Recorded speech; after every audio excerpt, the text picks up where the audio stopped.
Listening to the Dr. Casey Show here at AM 830 KLAA, home of the Angels, home of the Ducks, and home of Notre Dame football. And we've got the USC Notre Dame game tomorrow. Don't worry. I know that we're the flagship of the Angels, and we are absolutely going to get to all of your pregame coverage and, of course, the drive with Jeff Biggs. Biggsy's going to be on with me for the last segment of this hour, so trust me, we will get to it, I promise. But I could not resist. To take the hour to discuss the USC Notre Dame game with one of my favorite Trojans, and that is Mr. Anthony Davis. You know, AD, who would have thought that 2 years ago, after you dragged me into that other radio station, and who would have thought 2 years later that we'd be sitting here at the ESPN Zone in downtown Disney having this conversation right now? Well, I would never thought that. I just thought we were talking about, just chatting around, round table, throwing ideas around. To think that we would be here at the ESPN Zone talking about USC football together. No way in the world that would happen. Dr. Casey.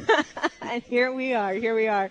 So I think we deserve, we should share with everyone for just a minute how that all happened, because, Steve Hartman asked us on that very day, how the heck did you two get together? So do you want to do the honors?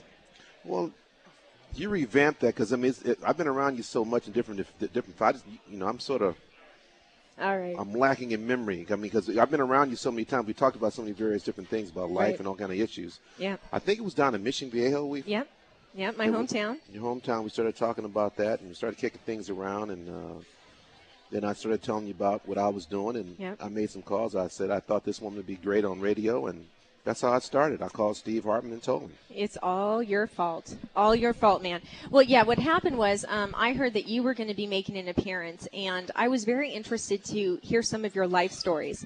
And I remember that struck you because you said, no, everyone just wants to know about football. No one wants to know about life and what life was like at USC at the time that you were there. But for me, helping athletes, whether it's in my practice or on the show, it's about helping them understand that their performances are a reflection of who they are as people.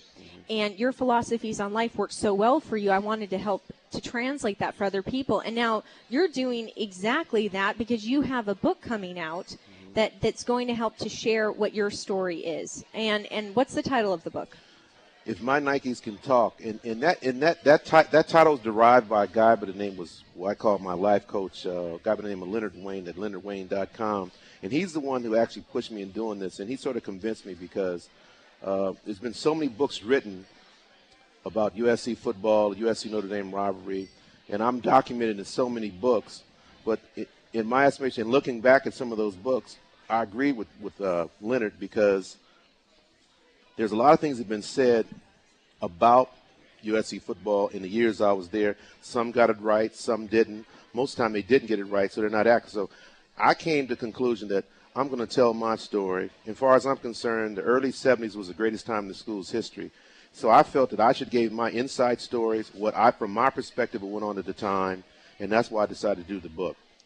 And also my associations with Nike in the beginnings of those stages.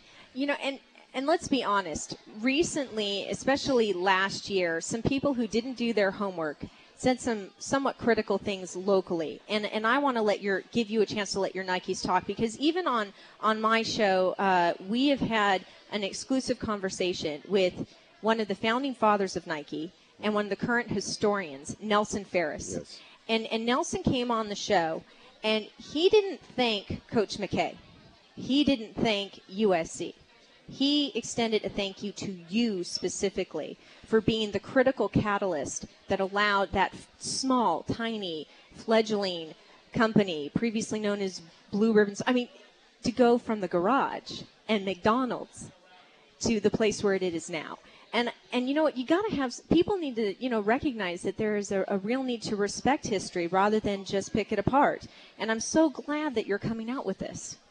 Well, I tell you, back in the 70s, the three major companies in the shoe companies was Rydell, Adidas, Puma, and those are the giants in the country and around the world. And here's this little blue ribbon company called Nike, And I remember being up in Oregon in 1972, cold rain field, and it was myself, my ex-teammates, Lynn Swan, Sam Cunningham, and this guy comes out of nowhere and says, hey, you know, we need to try these shoes because they'll work well on the AstroTurf. I would try anything because they were light and mobile. So the bad thing about it was that it felt good on my feet, but the thing is I kept running out of them. You literally ran out of them. And so Coach McKay was watching us in pregame warm-up. He says, you take those, blankety-blank shoes off and, don't wear them again. He said, you guys can't even run in the shoes you have on. So that was the beginnings then. And then this gentleman, Nelson Ferris, a year later pursued, me after because I had a great performance in the rest of the year where I scoring 6 touchdowns against Notre Dame and my games against UCLA. So from that, he says, we need to introduce ourselves into football. See, if you know anything historically about Nike, the first pioneer of Nike was Steve Prefontaine, who was track and field, and then I was football. George Gervin was basketball, and Beyond Borden was tennis. So it was the four pioneers of Nike, and they really wanted to pursue football, and they thought I was the guy that was going to introduce them. You mean football. They thought that Cocky, and I won't finish the rest, was the person to turn to on that? Well, I mean, I was 19, 20 years old, and I was brash from San Fernando High School, and I was very confident what I could do, and I think, the timing of the way the thought process with Nelson Ferris and Phil Knight at the time, this would be a good, because I was a little rebel, and to say the least, and not many people know you started that season 3rd on the depth chart in your position. Yes. Well, I mean, in spring football that year, everyone knew that my career would definitely be in baseball. I was drafted professionally out of baseball. In the back of my mind, I'm going to be a baseball player. But I had to go participate in spring ball. And our two tailbacks were ahead of me. They were ailing and having injuries. And I had to carry most of the load in spring ball. So in my mind, it was like Coach McKay said, okay, we're going to show this cocky little guy, put him in the game, and they kept. I said, wait a minute, they're doing something. They're trying to make me prove myself. If he's going to run his mouth, let's see what he does. Let's see if he can run his legs. So, so that's when my football really started because I didn't think I was going to be a contributing factor to that 72 team. Yeah, I have this advanced copy of one of the chapters, which I really enjoyed reading. There was a mantra that you had that you kept saying to yourself over and over again. And what was that mantra? Well, I met this guy and doing the 10. If anyone knows about the late 60s, early 70s, it was a guy by the name of John Carlos who was in 68 Olympics, who I met, who put on a demonstration by, after they won the gold and silver medal, with the bronze. Well, Tommy Smith won the gold and he won the bronze. He put his, he on the podium fifth. Put the black power sign up. I found that very intriguing, and he sort of motivated me. He says, look, keep working hard. You have baseball, but always work hard. And that's always that's all I kept saying to myself, just work hard. And if anything goes wrong, you still have baseball to fall back. And that's what I just repeated to myself when I was not even on the field playing or just on the bench. I would always repeat that to myself. Just work hard. Just work hard. Just work hard. And then something happened. Like you said, there were some injuries. And it was really the Oregon State game, was it not, that really allowed you to come on out and be identified? Well, I'll go back. After the Oregon game, our national championship run, it was 0-0. The first and second string tailbacks got injured. And I remember John Robinson takes it up the line. He was like, oh, what are we going to do? We got to put this young 19 cocky-year-old kid in the game.